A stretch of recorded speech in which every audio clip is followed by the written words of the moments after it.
This is grade 11 English.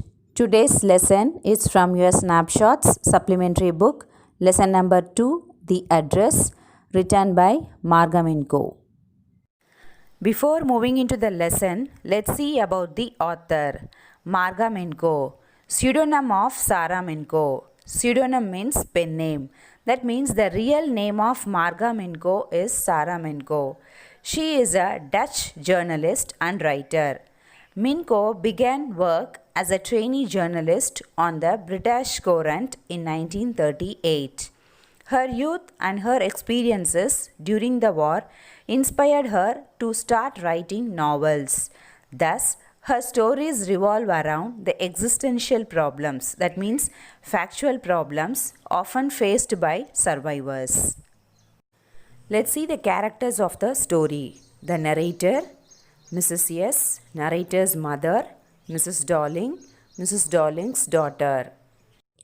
Take page number 10. Lesson number 2, The Address, Margaminko.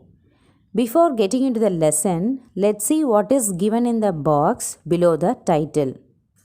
This short story is a poignant account, that means sad account of a daughter who goes in search of her mother's belongings after the war in Holland. When she finds them, the objects awoke, that means the objects brings back memories of her earlier life. However, she decides to leave them all behind and resolves to move on. So this is what the story is about. Here the lesson, The Address, has a very beautiful message. It talks about redemption of the past, that means saving the past and moving on in your life. We have so many memories of the past, isn't it? But at the same time, we must have the courage to forget certain of these, especially those that give us pain. We have to move on in life. This is exactly the message what this lesson gives us. Let's move on to the lesson. Do you still know me? I asked. The woman looked at me searchingly. She had opened the door a chink. I came closer and stood on the step. No, I don't know you. I am Mrs. S.'s daughter. She held her hand on the door as though she wanted to prevent it opening any further. Her face gave absolutely no sign of recognition. She kept staring at me in silence. As I have already told you, this is the story of a girl who is going in search of her mother's belongings. She came to a house, she knocked the door, a woman came out, and the narrator, here I refers to the narrator. The narrator asked the woman whether she knew her. The woman looked at me searchingly. The woman who opened the door looked the narrator searchingly means enquiringly. She had opened the door a chink. That means the woman had opened the door a little bit. I came closer and stood on the step. The narrator came closer to the door and she stood there. The lady, here the woman, she responded negatively that she didn't recognize her. She did not know the narrator. Again, the narrator introduced herself that she was Mrs. S.'s daughter. The woman held her hand on the door very tightly because she did not want the narrator to enter the house. And then she kept staring at the narrator. She kept looking at the narrator in silence as if she couldn't recognize her. Perhaps I was mistaken. I thought perhaps it isn't her. I had seen her only once, fleetingly, and that was years ago. It was most probable that I had rung the wrong bell. The woman let go of the door and stepped to the side. She was wearing my mother's green knitted cardigan. The wooden buttons were rather pale from washing. She saw that I was looking at the cardigan and half hid herself again behind the door. But I knew now that I was right. Well, you knew my mother, I asked. Have you come back? Said the woman. I thought no one had come back. Only me. Here, as the woman couldn't recognize the narrator, the narrator thought that maybe she had come to the wrong house. Perhaps I was mistaken. I thought perhaps it isn't her. So the narrator thought that she had come to the wrong house. I had seen her only once, fleetingly. Here the narrator had seen the woman only once, fleetingly means for a short time. And that was years ago. So that was years ago. The narrator had seen the woman only once, even for a short time. So it was almost probable that I had rung the wrong bell. So the narrator thought that she had rung the wrong bell, that she had come to the wrong house. The woman let go of the door and stepped to the side. Now the woman came out of the door. She was wearing my mother's green knitted cardigan. Cardigan means a knitted woolen jacket. The woman was wearing the narrator's mother's green knitted cardigan. The wooden buttons were rather pale from washing. The button colors were dim because of washing. She saw that I was looking at the cardigan. So the woman saw that the narrator was looking at the cardigan and half hid herself again behind the door. So, on seeing the narrator that she was looking at the cardigan, the woman hid herself behind the door. But I knew now that I was right. Now the narrator knew that she was right, that she had come to the right house. Well, you knew my mother, I asked. The narrator asked the woman if she knew her mother. Have you come back? Said the woman. The woman asked the narrator if she had come back. She thought that no one had come back. The narrator replied that she only came, no one else came with her. So, in this paragraph, here, what the writer says means, here, as a woman couldn't recognize the narrator thought that she had come to the wrong house because she had seen the lady only once for a short time, that was years ago. So, then the woman came out of the door. Then the narrator, she noticed that the woman was wearing her mother's green knitted cardigan. The buttons were dim, pale because of washing, and the woman saw that narrator was looking at the cardigan, so she hid herself behind the door. Now the narrator knew that she came to the right house. Then she asked the woman whether she knew her mother. Now the woman asked her back that she had come back. She thought that no one had come back. So the narrator replied that she only came, no one else came with her. A door opened and closed in the passage behind her. A musty smell emerged. I regret I cannot do anything for you. I've come here specially on the train. I wanted to talk to you for a moment. It is not convenient for me now, said the woman. I can't see you another time. She nodded and cautiously closed the door as though no one inside the house should be disturbed. I stood where I was on the step. The curtain in front of the bay window moved. Someone staring at me and would then have asked what I wanted. Oh, nothing, the woman would have said. It was nothing. I looked at the nameplate again.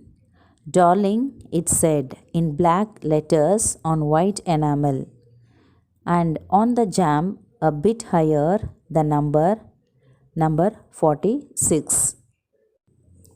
A door opened. The woman opened the door and closed in the passage behind her. A musty smell emerged.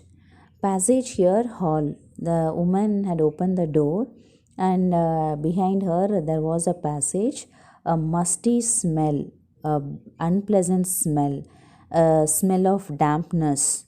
Uh, a musty smell emerged. That means smell of dampness, unpleasant smell occurred all over. I regret I cannot do anything for you. Here, the woman told the narrator that she felt sorry that she couldn't do anything for her. I've come here specially on the train. Here, the narrator she told her that she had come from far place by train. I wanted to talk to you for a moment. The narrator told the woman that she wanted to talk to her for a moment. It's not convenient for me now, said the woman. The woman told the narrator that it was not convenient for her to see, and she told the narrator to come later. She nodded and cautiously closed the door as though no one inside the house should be disturbed. So the woman very carefully closed the door as she did not want anyone to get disturbed in the house. I stood where I was on the step. The narrator, still she was standing on the step. The curtain in front of the bay window moved. So bay window means a large window with glasses opening out from the outside wall. Here the curtain in front of the bay window moved. Someone stared at me. Here someone inside was staring, looking at the narrator, and would then have asked what I wanted. The person who was staring at the narrator, uh, they would have asked the woman what the narrator wanted. Oh, nothing, the woman would have said it was nothing. The narrator thought that the woman would have said it was nothing. I looked at the nameplate again. Darling, it said in black letters on white enamel. Here, the narrator looked at the number plate again. It said number 46. So, on the nameplate, it was written Darling in black letters on white enamel. And on the jamb means a vertical post at the side of the door. So, it was written as number 46. Here, in this paragraph, here what the writer narrator says, a woman opened the door, and behind her there was a hall, a bad smell, unpleasant smell, musty smell, that means smell of dampness occurred all over, and the woman she felt sorry that she couldn't do anything for the narrator. And the narrator told her she had come from far place by train, and she came there only to talk to the woman. And the woman told the narrator it was not a convenient time for her to talk, and then she had asked the narrator to come later. And then the woman closed the door very carefully as she did not want anyone to get disturbed in the house. Then the narrator, still she was standing on the step. The curtain in front of the bay window moved. Someone was looking at her. Then they would ask the woman what the narrator wanted, and the narrator thought that the woman would have said it was nothing. Then she looked at the nameplate. The narrator looked at the nameplate. In black letters on white enamel, it was written Darling. On the jamb, that on the vertical post at the side of the door, it was written number 46. As I walked slowly back to the station, I thought about my mother, who had given me the address years ago. It had been in the first half of the war. I was home for a few days, and it struck me immediately that something or other about the rooms had changed. I missed various things. My mother was surprised I should have noticed so quickly. Then she told me about Mrs. Darling. I had never heard of her, but apparently she was an old acquaintance of my mother whom she hadn't seen for years. She had suddenly turned up and renewed their contact. Since then, she had come regularly. Now, the narrator was going back to the station. She was thinking about her mother who gave her the address. It was the first half of the war. She was home for a few days and suddenly it struck her that the room was different now. There are so many things were missing. Okay. Her mother was surprised that the narrator noticed the changes very quickly. Then it was that time when she told her about this woman, Mrs. Darling. So only that time her mother told about Mrs. Darling. I had never heard of her, but apparently means clearly. She was an old acquaintance. Acquaintance, already I have told you, that familiar person. So, whom she hadn't seen for years. She had suddenly turned up. Suddenly, she came to visit her and renewed their contact. That means renewed her friendship. Then, since then, they had been in regular contact. So, as the narrator was going back to the station, she was thinking about her mother who gave her the address. And then the narrator was home for a few days. Then it struck her immediately that so many things, the room was very different, so many various things, so many things were missing. Her mother was surprised that the narrator noticed these changes very quickly. And then she told about Mrs. Darling, and she was her old acquaintance. Suddenly, she came to visit her, and then since then, they had been in regular contact. Every time she leaves here, she takes something home with her, said my mother. She took all the table silver in one go and then the antique plates that hung there. She had trouble lugging those large vases, and I am worried she got a crick in her back from the crockery. My mother shook her head pityingly. I would never have dared ask her. She suggested it to me herself. She even insisted. She wanted to save all my nice things.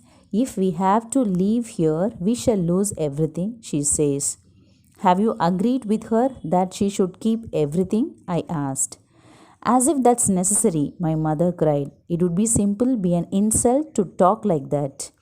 And think about the risk she is running each time she goes out of our door with a full suitcase or bag. So now Mrs. Darling came to visit narrator's house regularly. So her mother said every time she came to visit her house, she took something home with her. She took all the table silver in one go. She took all the table silver in at one time. She took all the table silver, and then antique plates. Antique plates means very old plates. She had trouble lugging those large vases. She had trouble over carrying those large vases. And I'm worried she got a crick in her back from the crockery. Now, mother said that she was worried. She was worried that Mrs. Darling would get a muscle problem in her back by carrying those crockery. My mother shook her head pityingly. So, narrator's mother shook her head very pathetically. I would never have dared ask her. So, narrator's mother would never ask her why she took all those things. She suggested it to me herself. She even insisted she wanted to save all my nice things. So Mrs. Darling suggested it to her mother herself, that even she stressed her why she took all those things means she wanted to save all those precious things. Why she wanted to save all those things? If they had to leave there, they would lose everything.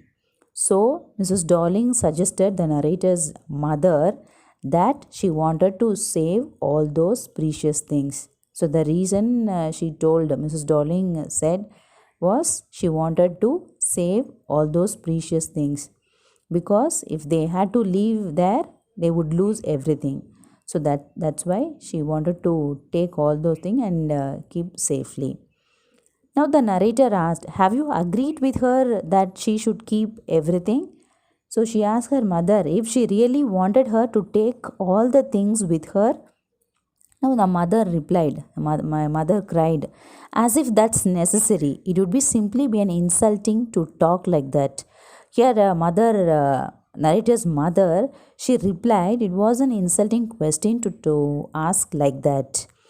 And think about the risk she is running each time she goes out of our door with a full suitcase or bag. Now, her mother said that she was going out with a risk herself, a suitcase full of items. So whenever she was running, she was going out with a full suitcase. She was taking a risk herself. Okay, here what the Darling visited narrator's home regularly. So every time she took something with her. Table silver. At one time, she took all the table silver and antique plates, and she had trouble over in carrying those large vases. And her mother worried that Mrs. Darling would get a muscle problem in her back when carrying crockery, and then narrator's mother never asked her why, the reason for taking all those things with her. She herself, Mrs. Darling herself, told her that she wanted to save all those precious things. Okay, she said that when if they had to leave the place, they would lose everything. So Mrs. Darling wanted those things to keep safely. Then the narrator asked her whether the narrator's mother wanted her to take all the things with her. Her mother felt that it was an insulting question to ask like this, and the mother told that whenever she was going out with a suitcase full of items, she took a risk. Okay, she was going out with a risk herself, a suitcase full of items. My mother seemed to notice that I was not entirely convinced. She looked at me reprovingly, and after that we spoke no more about it. Meanwhile, I had arrived at the station without having paid much attention to things on the way. I was walking in familiar places again for the first time since the war, but I did not want to go further than was necessary. I didn't want to upset myself with the sight of streets and houses full of memories from a previous time. Here, the narrator's mother noticed, the narrator's mother noticed that I was not entirely convinced. Here, my narrator's mother noticed that the narrator was not completely satisfied. She looked at me reprovingly. Reprovingly means in scolding manner. The narrator's mother looked at her in scolding manner, and after that we spoke no more about it. And after that, later, they did not talk about the incident again. Meanwhile, I had arrived at the station. So in the meantime, narrator had arrived at the station without having paid much attention to things on the way. Here she arrived at the station without noticing any details, any things on the way. I was walking in familiar places. The narrator passed the familiar places after the war for the first time. But I did not want to go further than was necessary. Yet it was not necessary for her to see those things. I did not want to upset myself with the sight of streets and houses full of memories from a precious time. So the narrator did not want to upset herself with the familiar sights of houses, streets that reminded her of all the precious times. Here, narrator's mother noticed that the narrator was not completely satisfied. So narrator's mother looked at her in scolding manner. Then later, they did not speak. They did not speak about the incident again. So in the meantime, the narrator arrived at the station without noticing any details, any things on the way. She passed the familiar places after the war for the first time, but it was not necessary for her to see all those things. Because she did not want to upset herself with the familiar sights of houses, streets that reminded her of all precious times. In the train back, I saw Mrs. Darling in front of me again, as I had the first time I met her. It was the morning after the day my mother had told me about her. I had got up late and coming downstairs, I saw my mother about to see someone out, a woman with a broad back. "There is my daughter," said my mother. She beckoned to me. The woman nodded and picked up the suitcase under the coat rack. She wore a brown coat and a shapeless hat. "Does she live far away?" I asked, seeing the difficulty she had going out of the house with the heavy case. "In Marconi Street," said my mother. "Number 46. Remember that." Now the narrator was thinking about the past. She told that the day she met Mrs. Darling for the first time. So she met her the day after the mother had told about Mrs. Darling. It was a morning time. I had got up late and coming downstairs. The narrator had got up late. She came down from the stairs. I saw my mother about to see someone out. The narrator saw her mother while she was coming down the stairs. She saw her mother. She was looking at someone was going out from her house. A woman with a broad back. The person was a woman with a broad back. "That is my daughter," said my mother. So her mother introduced her to the woman. It was her daughter. She beckoned to me. She signaled her. The woman nodded and picked up the suitcase under the coat rack. The woman, she nodded and picked up the suitcase under the coat rack. She was wearing a brown coat and a shapeless hat. "Does she live far away?" I asked, seeing the difficulty she had going out of the house with the heavy case.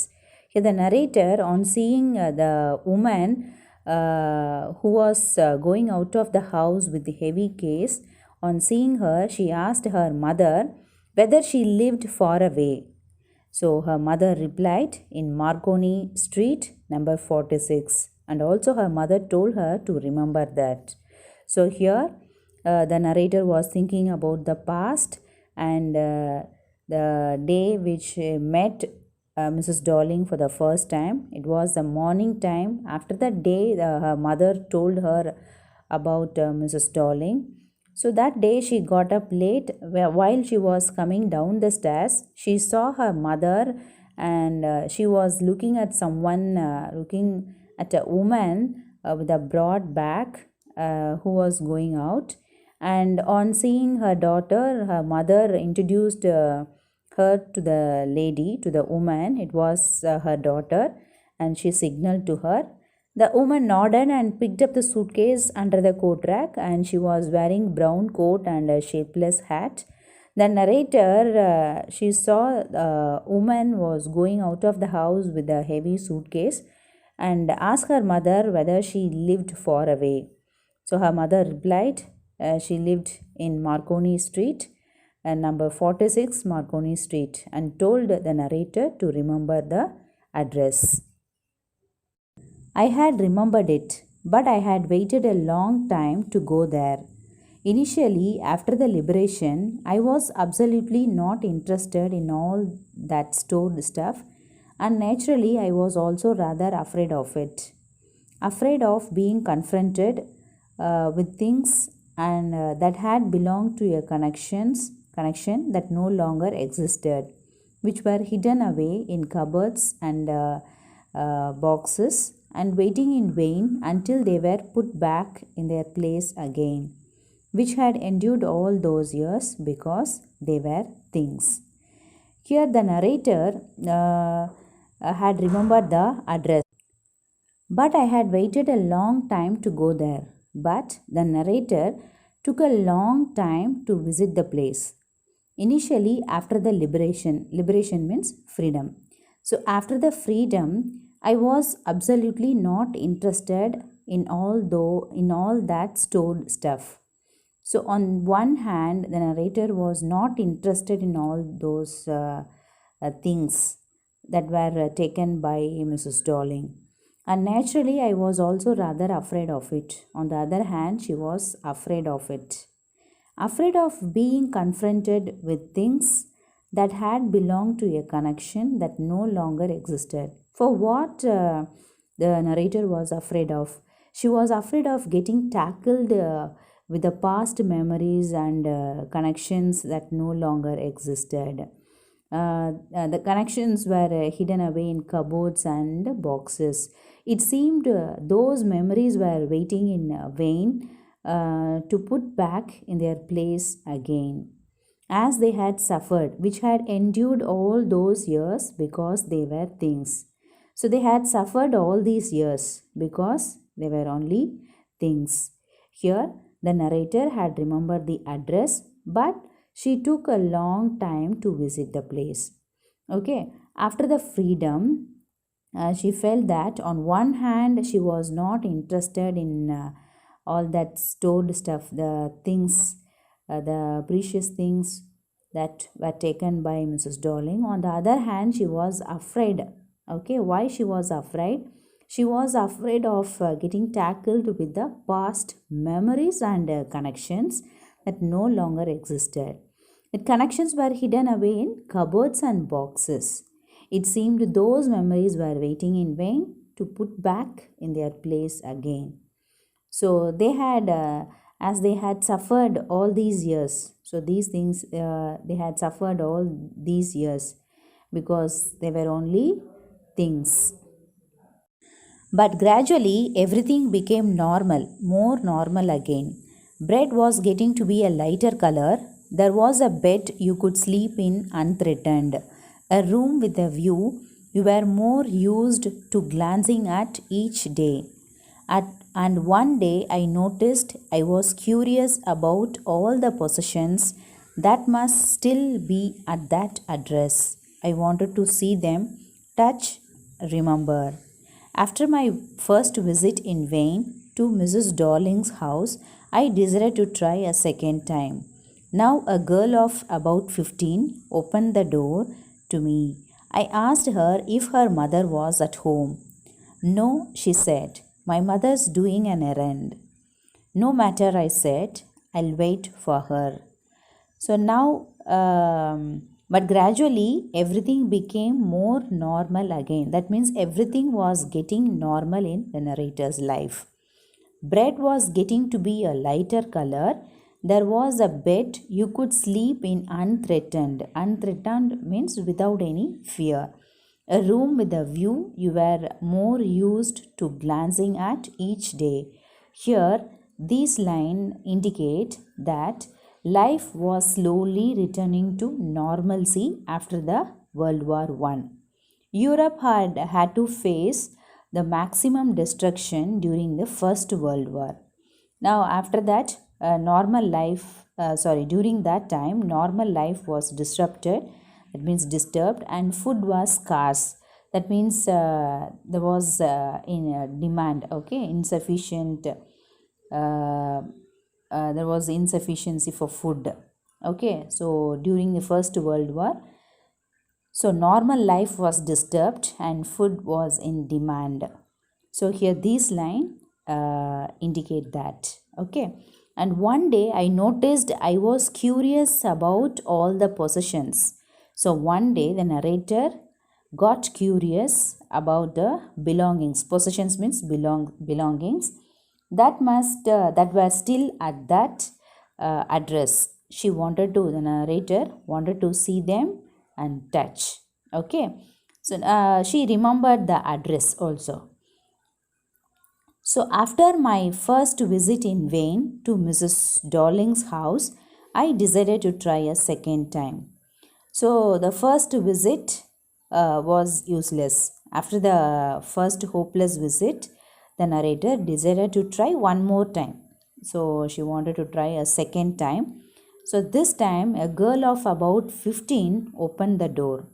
The narrator asked the girl if her mother was at home. So the girl replied that her mother went out.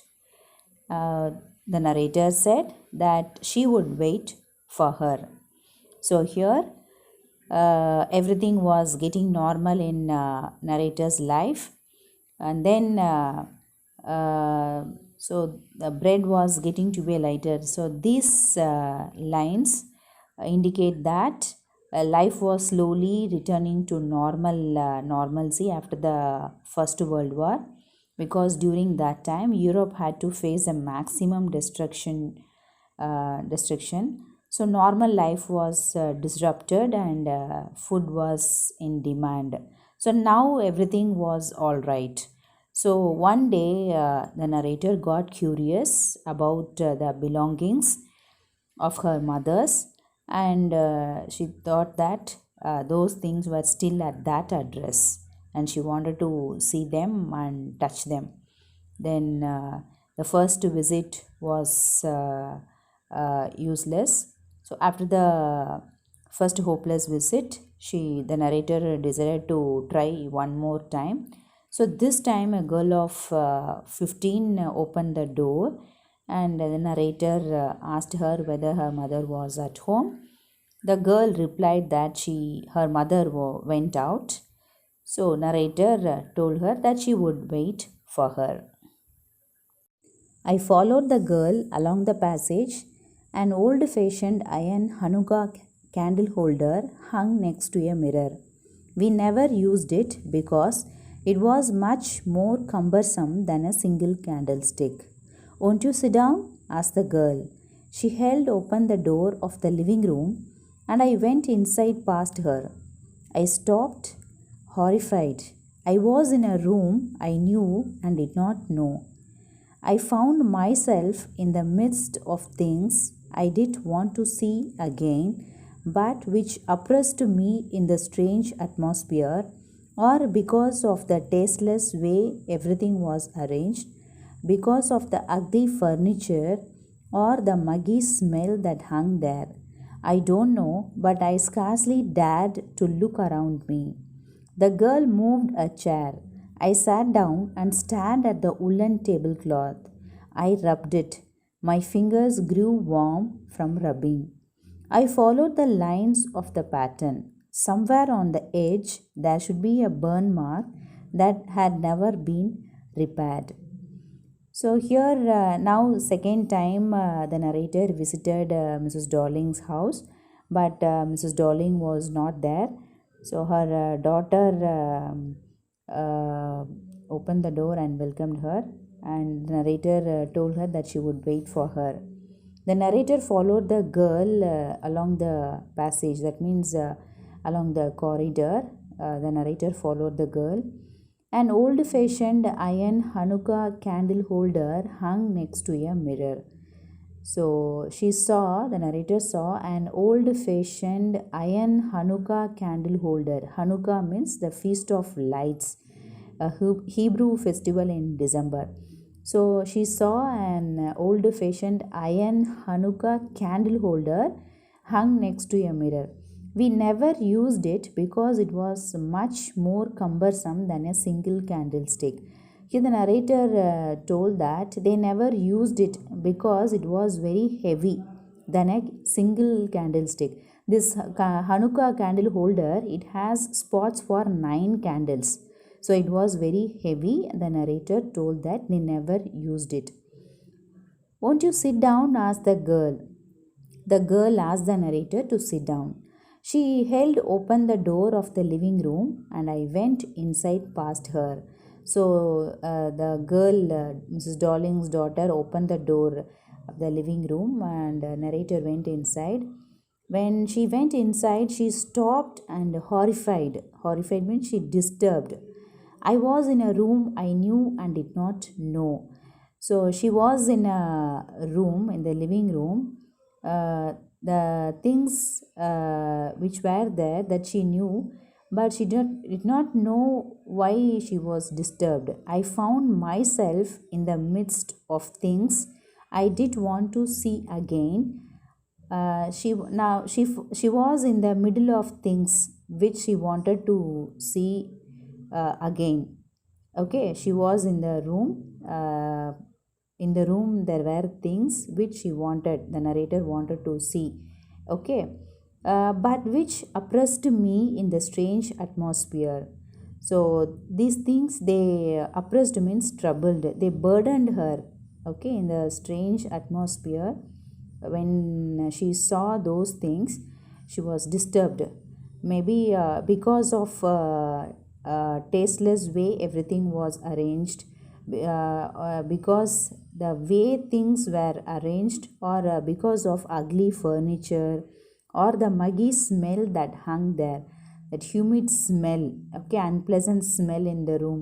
So she did not know for what reason she was disturbed. Maybe these were the reasons. These things, they were arranged in a strange atmosphere.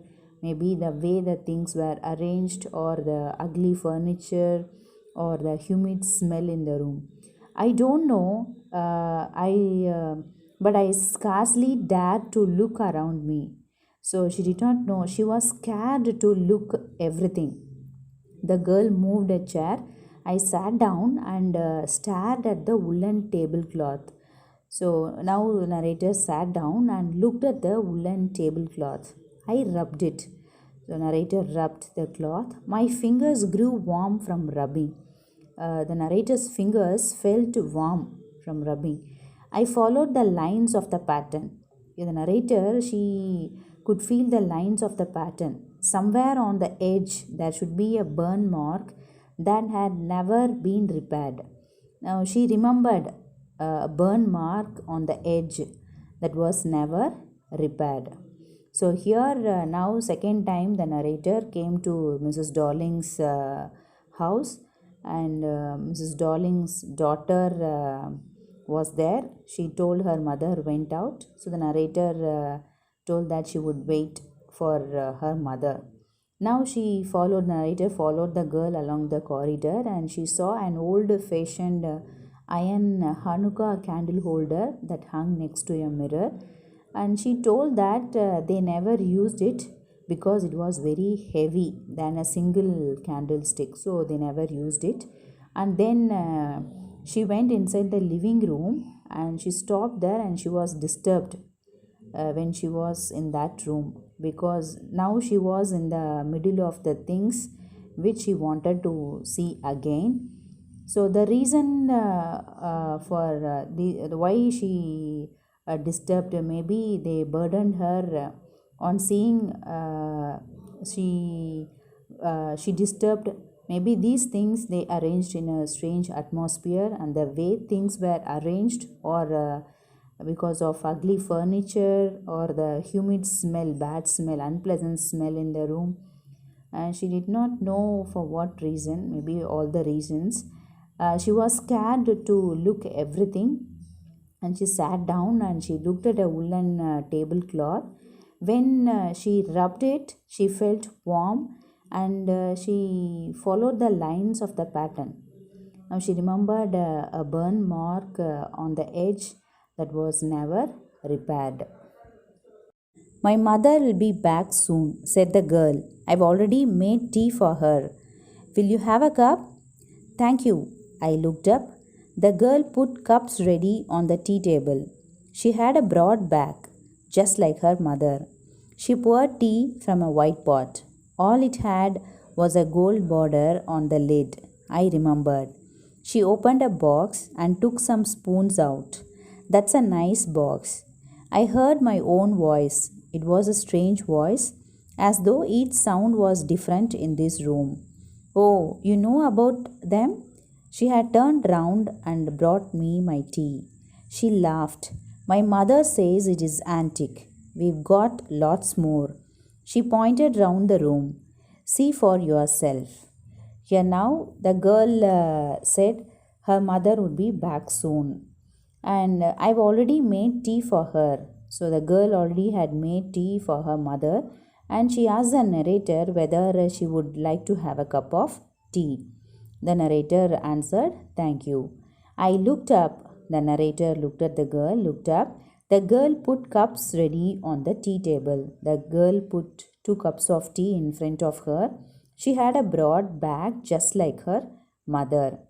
She poured tea from a white pot. She poured tea from a teapot. All it had was a gold border on the lid, I remembered. The narrator remembered that in the teapot, on the lid, it had a gold border. She opened a box and took some spoons out. The girl opened a box and took some spoons out. That's a nice box, I heard my own voice.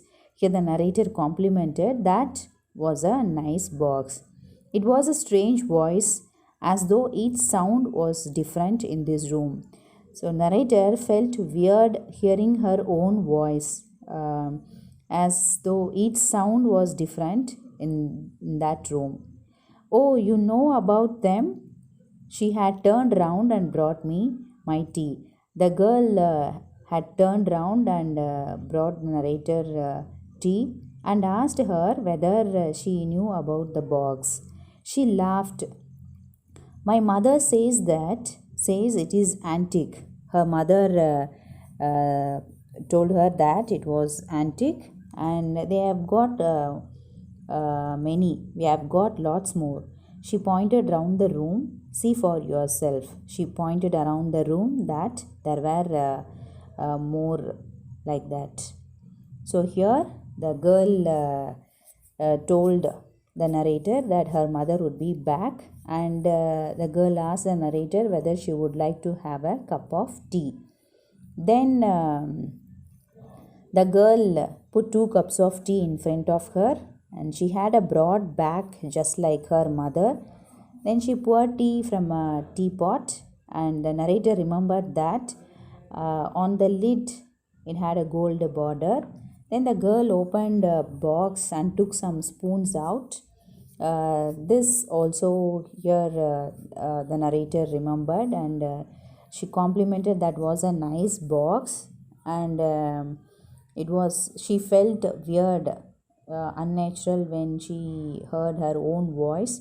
So in that room each sound was different, and the girl asked the narrator whether she knew about the box, and she told that her mother said it was antique and they had many like this.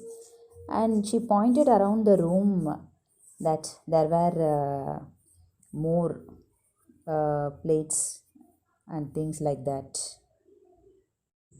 I had no need to follow her hand. I knew which thing she meant. I just looked at the still life over the tea table. As a child, I had always fancied the apple on the pewter plate. We use it for everything, she said. Once we even ate off the plates hanging there on the wall. I wanted to so much, but it wasn't anything special. I had found the burn mark on the tablecloth. The girl looked questioningly at me. I had no need to follow her hand. Here the narrator, no need to follow her hand. I knew which things she meant. So the narrator knew which things she meant. I just looked at the still life over the tea table. So the narrator looked at the still life, means the things which kept over the tea table. As a child, I had always fancied the apple on the pewter plate. So in her childhood days, she always fancied, she wanted to have the apple on the pewter plate. Pewter plate means zinc plate. Okay. So the narrator, no need to follow her hand because she knew which things the girl meant. And then she looked at the things which kept over the tea table. And then in her childhood days, she had always wanted the apple, to have the apple on the pewter plate. So the girl said that they used it for everything. So after they once they ate off the plates that were hanging on the wall, I wanted to so much. Here the girl wanted to eat off that plate too, but it wasn't anything special. But the girl told her that it wasn't anything special. I had found the burn mark on the tablecloth. The girl looked questioningly at me. Here, the narrator found the burn mark on the tablecloth. The girl looked at her in a question. So, here the narrator, no need to follow her hand because she knew the things, everything what they had. She knew what the girl meant. Then she looked at the things which kept over the tea table. Then in her childhood days, she always wanted, fancy to have the apple on the zinc plate, that means pewter plate. The girl said that they used the pewter plate for everything. Once they ate off the plates that were hanging on the wall, the girl wanted to eat off that plate too, but it wasn't anything special.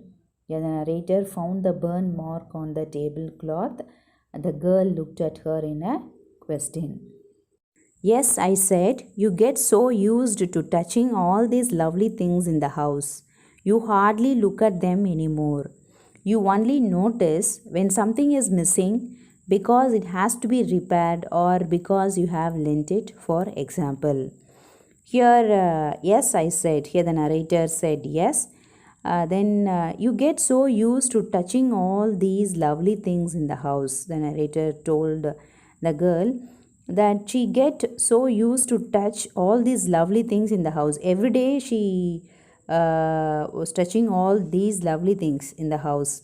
You hardly look at them anymore. You hardly notice anything, any difference or any damage or anything happen to those things. She hardly notice anything. Okay, you only notice.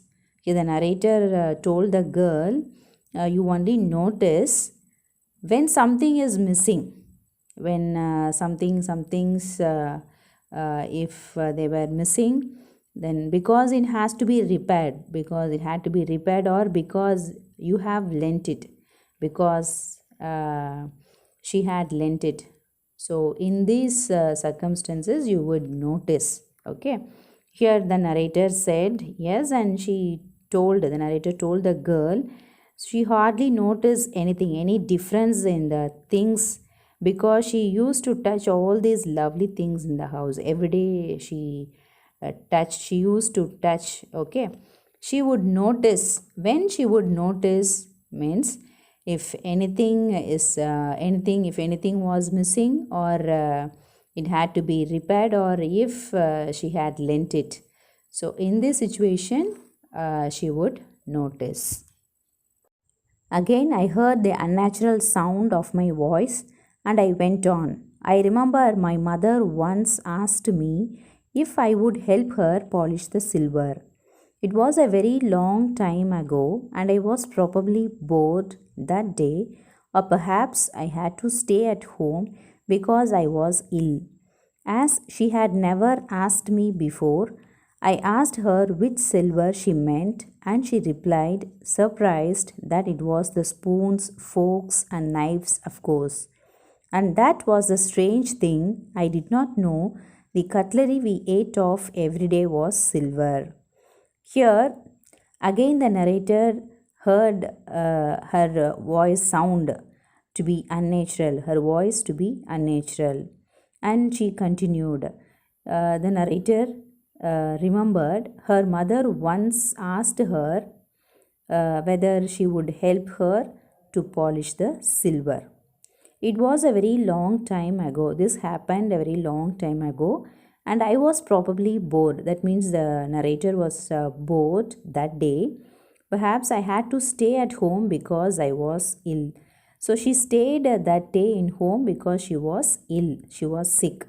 As she had never asked me before. So before that, her mother didn't ask her to do like this. Okay.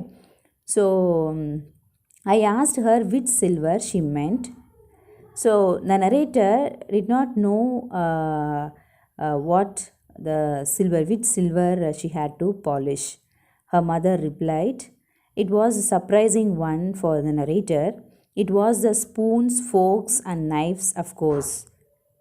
That was a strange thing. I did not know the cutlery we ate of every day was silver." So, why that was a strange thing means the narrator did not know the cutlery, that means spoons, forks, and knives. They ate with they ate of every day was silver. The cutlery they used was silver. She did not know. So here the narrator said, so what she said means again her voice to be unnatural, and she continued that she remembered her mother once asked her to polish the silver. It was very long time ago. She was bored that day. She had to stay at home because she was sick, and before that her mother did not ask her to do like this. And when her mother asked her to polish the silver, the narrator asked her mother which silver she meant. The answer, so the reply of her mother, it was very surprising one for the narrator because it was the spoons, forks, and knives. Because it was a strange thing, the narrator did not know they were using the cutlery. The cutlery they used was silver. Okay. The girl laughed again. "I bet you don't know it is either." I looked intently at her. "What we eat with?" she asked. "Well, do you know?" She hesitated. She walked to the sideboard and wanted to open a drawer. "Look, it's in here." I jumped up. I was forgetting the time. I must catch my train. She had her hand on the drawer. "Don't you want to wait for my mother?" "No, I must go." I walked to the door. The girl pulled the drawer open. "I can find my own way." As I walked down the passage, I heard the jingling of spoons and forks. Here the girl laughed and said that she bet she did not know it was either with what they ate with. The narrator asked if she knew. The girl hesitated and walked to the sideboard and opened a drawer, and she said that she would see if it was there. I jumped up. Here the narrator jumped. I was forgetting the time. The narrator told her that she forgot the time. She had to catch the train. "I must catch my train." The narrator had to catch her train. She had her hand on the drawer. Just the girl wanted to open the drawer. "Don't you want to wait for my mother?" So the girl asked the narrator whether she wanted to wait for her mother. "No, I must go." The narrator replied that she had to go. I walked to the door. She walked to the door. The girl pulled the drawer open. "I can find my own way." Here the girl pulled the drawer open.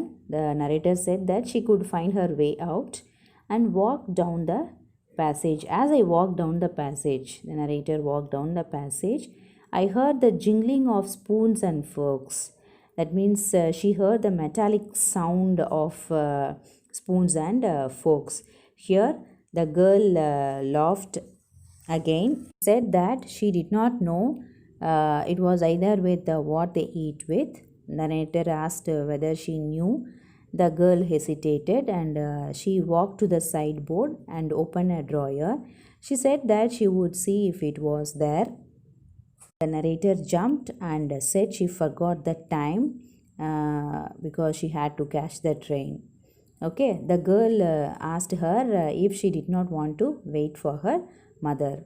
The narrator said she did not want to wait because she must leave.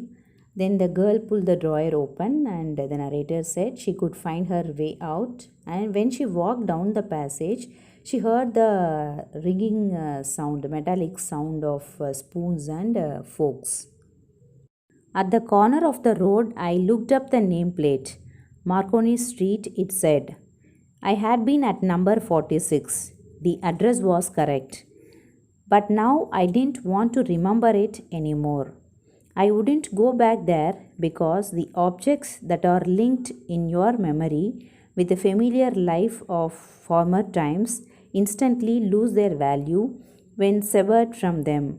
You see them again in strange surroundings, and what should I have done with them in a small rented room where the shreds of blackout paper still hung along the windows and no more than a handful of cutlery fitted in the narrow table drawer? I resolved to forget the address. Of all the things I had to forget, that would be the easiest. At the corner of the road, I looked up the nameplate, Marconi Street, it said. Now, the narrator reached the corner of the road. She looked at the nameplate again. It said Marconi Street. I had been at number 46, and she was standing at 46. The address was correct. But now I did not want to remember it anymore. So the address was correct, but she did not want to remember it anymore. She did not want to remember the address anymore. I wouldn't go back there because the objects that are linked in your memory with the familiar life of former times instantly lose their value when severed from them. Here, the narrator did not want to go back as the things in there reminded her of memories linked with the familiar life of old times. Here, what? The narrator did not want to go back as the things, because the things in there reminded her of memories linked with the familiar life of old times. But they lost the value when they were separated from them and saw them again in a strange environment. Okay, now they lost the value. The things lost the value when they were separated from them and saw them again in a strange environment. And what should I have done with them in a small rented room where the shreds of blackout paper still hung along the windows and no more than a handful of cutlery fitted in the narrow table drawer? Here she thought of what she would have done. Now, what she would have done with the small rented room. Now she was in a small rented room. So, what she would have done with those things? In her room, the blackout paper hung over the window and no cutlery fitted in the narrow drawer. She had only a narrow drawer. So, the cutlery which she had here, there was no place, she couldn't kept those cutlery in the narrow drawer.